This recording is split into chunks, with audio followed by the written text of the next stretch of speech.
Es que a mí entender las cosas, hombre, pues si hay dibujitos yo creo que incluso me enteraré mejor, ¿eh? A ver, es un tema, ojo, es un tema muy complicado, incluso queriendo hacerlo de una forma didáctica, es muy posible que muchos de ustedes a lo mejor se hayan perdido en la explicación, porque al final son términos que es muy difícil utilizar sinónimos, en este caso cuando hablas de este tipo de tecnologías.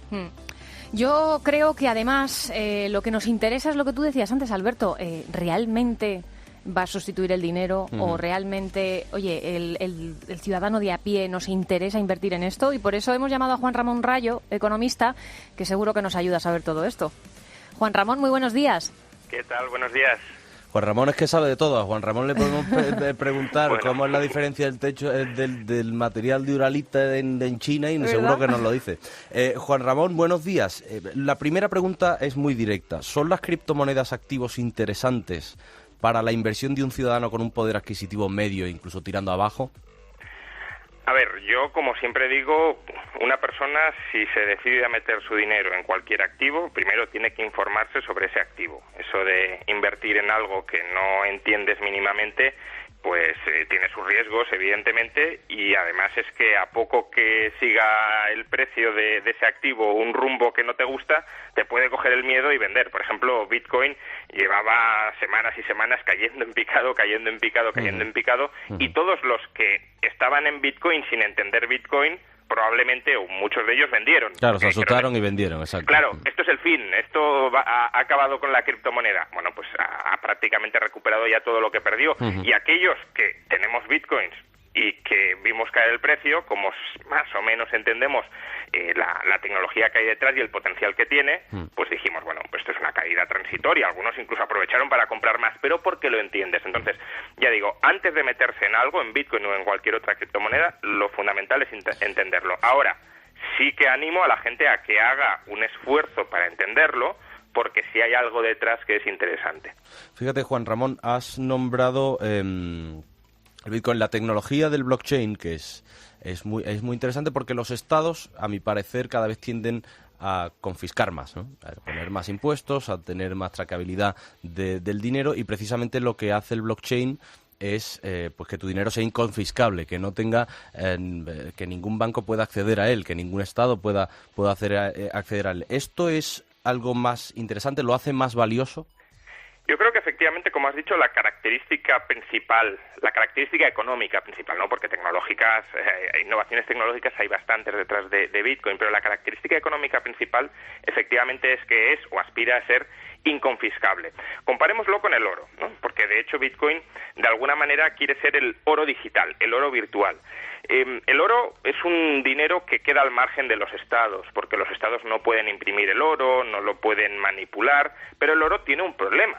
Y es que si viene el oficial del Estado, el burócrata confiscador de turno, y detecta que tienes oro, te lo puede quitar. De hecho, por ejemplo, en el año 1933, durante la Gran Depresión, un presidente democrático, Franklin Delano Roosevelt, expropió el oro de todos los ciudadanos estadounidenses. Por tanto, aunque tú quieras tener un dinero al margen del Estado, que el Estado no pueda manipular, el Estado te lo puede quitar. Con Bitcoin no te lo pueden quitar.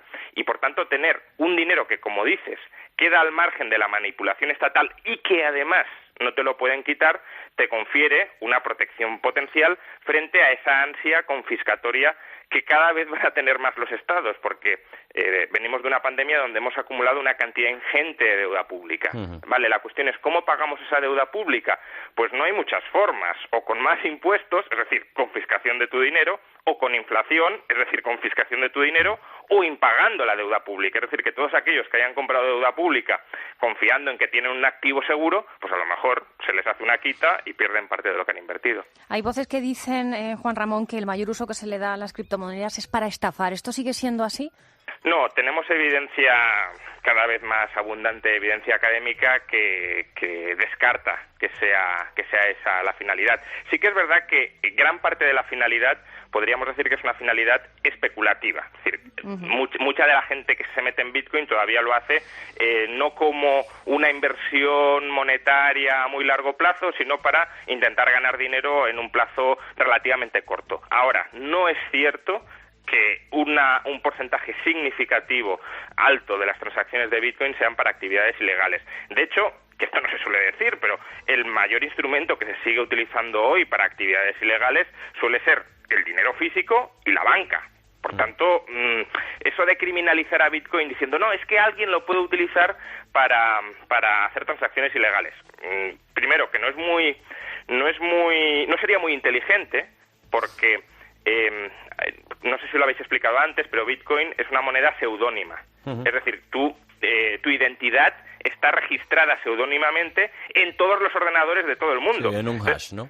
Claro, entonces, si tú cometes una transacción ilegal y por alguna manera consiguieran identificar tu seudónimo contigo, tendrían todo tu historial de transacciones criminales. Entonces, no es muy inteligente. Hay otras criptomonedas que a lo mejor sí son más apropiadas para esto, pero Bitcoin no tanto. Pero bueno, aunque lo fuera, a ver, que el dinero físico, el dinero estatal también se utiliza para transacciones ilegales, la banca se utiliza para blanquear dinero, etcétera, etcétera.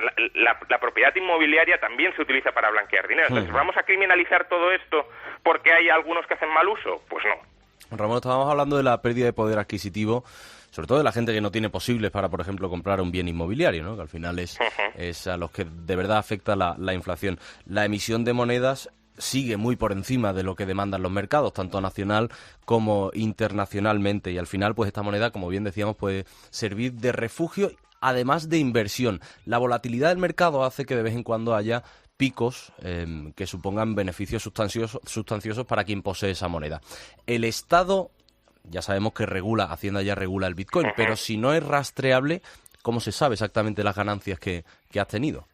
Claro, a ver, aquí lo que pasa es que la mayoría de la gente suele operar a través de, digamos, de exchanges que se llaman, es decir, de centros que distribuyen la moneda. Entonces, la mayoría de estos exchanges, de estas aplicaciones que centralizan el uso de la moneda, sí que exigen ya al usuario que, ponga sus datos, ¿no? Y a partir de ahí, Hacienda sí podría acceder a tus datos. Ahora, también se puede operar a través de Bitcoin, que es la forma quizá más Bitcoin y otras criptomonedas, que es la forma más segura de hacerlo, con tu propia cartera, digámoslo así, es decir, sin utilizar un intermediario. Entonces, ahí sí que es mucho más complicado que Hacienda te conozca. Lo que pasa que, de nuevo, repito, son transacciones seudónimas, con lo cual, si de alguna manera Hacienda consiguiera vincular una serie de transacciones que tú has hecho con tu identidad, y eso pues podría terminar sucediendo, pues claro, tendría todo tu historial de transacciones y ahí sabría todas las operaciones que no has declarado y todo el Bitcoin que tienes. Para terminar, Juan Ramón, vamos a preguntarle a los oyentes, ahora abrimos un espacio para los fósforos, de qué les ha tocado en su vida. No sé si a ti te ha tocado algo que merezca la pena que nos digan, un sorteo o algo. La verdad es que no suelo jugar a la lotería, la verdad, porque es una cuestión de probabilidades. Prefiero el euro que ahorro invertirlo de alguna manera que sepa productiva, a lo mejor en criptomonedas o en la bolsa, tampoco hay que despreciar los activos tradicionales, que echarlo a perder en lotería, la verdad. Está muy bien. Bueno, pues Juan Ramón Rayo, siempre te agradecemos que estés con nosotros en el programa para despejar dudas y dejar las cosas muy claras. Un abrazo muy fuerte. Un abrazo.